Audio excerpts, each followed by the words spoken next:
की बड़ी और अहम खबर की तो रायपुर से बड़ी खबर है। बीजेपी ने कांग्रेस पर तंज कसा है। फूलो देवी नेताम को राज्यसभा भेजे जाने पर ये तंज कसा है। बीजेपी ने एक्स पर कार्टून पोस्ट कर लिखा, गुलाब बिछाकर स्वागत करने के बाद भी भूपेश दीपक पर भारी। तो फूलो देवी कार्टून में यहाँ पर कार्टून में भूपेश को बेटे के लिए टिकट मांगते दिखाया गया है। पीसीसी चीफ दीपक बैज को अपने लिए टिकट मांगते दिखाया गया। तो एक बार फिर से कांग्रेस पर तंज कसते हुए नजर आई बीजेपी कार्टून के जरिए। कार्टून वॉर एक बार फिर से शुरू हुआ है जब राज्यसभा चुनाव आने वाले दिनों में होना है और ऐसे में कार्टून पर बीजेपी ने सोशल मीडिया एक्स पर कार्टून पोस्ट कर निशाना साधा है। एक्स पर कार्टून पोस्ट कर लिखा और तंज कसा। तो वाकई एक तरह से देखा जाए तो छत्तीसगढ़ की राजनीति में हम देखें तो चेहरों को लेकर काफी लड़ाई है और बार बार कांग्रेस पर गुटबाजी के आरोप भी लगते रहे। एक तरफ दीपक बैज का गुट है, दूसरी तरफ डी सेदेम है और दूसरी तरफ भूपेश बघेल भी हैं। तो इस कार्टून के जरिए ये बताने की भी कोशिश की जा रही है कि हर कोई अपने खेमे को आगे बढ़ाने में जुटा हुआ है। जहां पर भूपेश बघेल और दीपक बैज को एग्जाम्पल की तरह दिखाया गया, फूलो देवी का नाम सामने आया तो ये कहते हुए इस कार्टून में ये दिखाया गया है कि कहीं ना कहीं दीपक बैज भारी पड़े हैं भूपेश पर।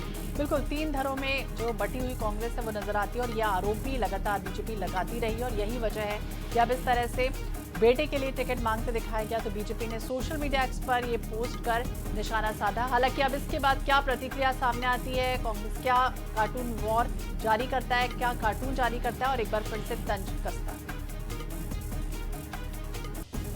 तो पीसीसी चीफ दीपक बैज को अपने लिए टिकट मांगते दिखाया गया है। कार्टून में भूपेश को बेटे के लिए टिकट मांगते दिखाया गया है।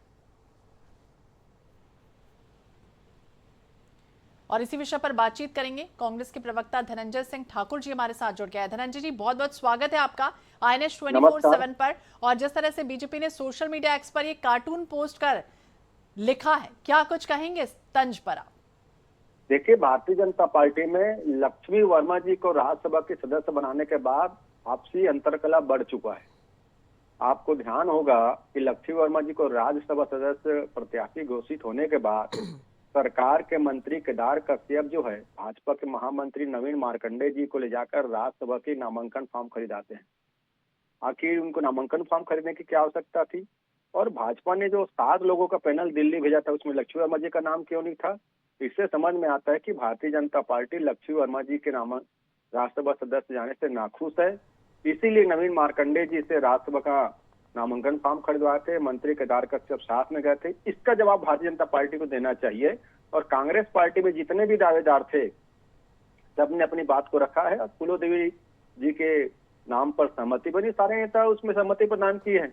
तो भाजपा बताए ना कि लक्ष्मी वर्मा जी के राज्यसभा सदस्य के लिए घोषित होने के बाद इन्होंने आखिर नवीन मार्कंडेय जी से नामांकन क्यों खरीदवाया था? क्या लक्ष्मी जी वर्मा जी का विरोध भारतीय जनता पार्टी कर रही थी? किरण देव सिंह जी कर रहे थे, विष्णु साय जी कर रहे थे, इसलिए मंत्री केदार कश्यप जाकर वहां फॉर्म खरीदे थे।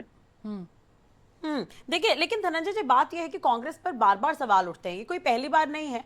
जब भी इस तरह से टिकटों को लेकर खींचतान होती है, चाहे वो नगर निगम के चुनाव के समय हो, विधानसभा चुनाव हो, लोकसभा चुनाव हो, अभी राज्यसभा भेजने की बारी है, तो क्यों बार बार कांग्रेस के निशाने पर होती है?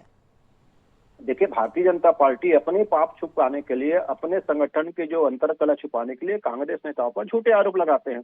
इनको जवाब देना चाहिए ना कि किरण देव सिंह जी ने, मुख्यमंत्री विष्णु साय जी ने लक्ष्मी वर्मा जी का नाम पैनल में क्यों नहीं भेजा?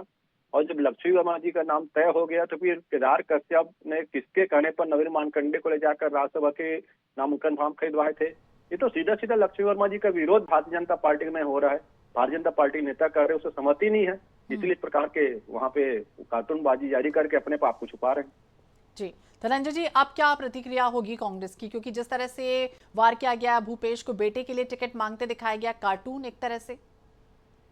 देखिए, कोई प्रतिक्रिया नहीं कि मूर्खों के जो पोस्ट होते हैं वो उस मूर्खतापूर्ण भरपूर होते हैं, उसमें कोई टिप्पणी नहीं किया जाता है, मूर्खों से किनारा किया जाता है। तो मूर्खतापूर्ण पोस्ट भारतीय जनता पार्टी ने किया है।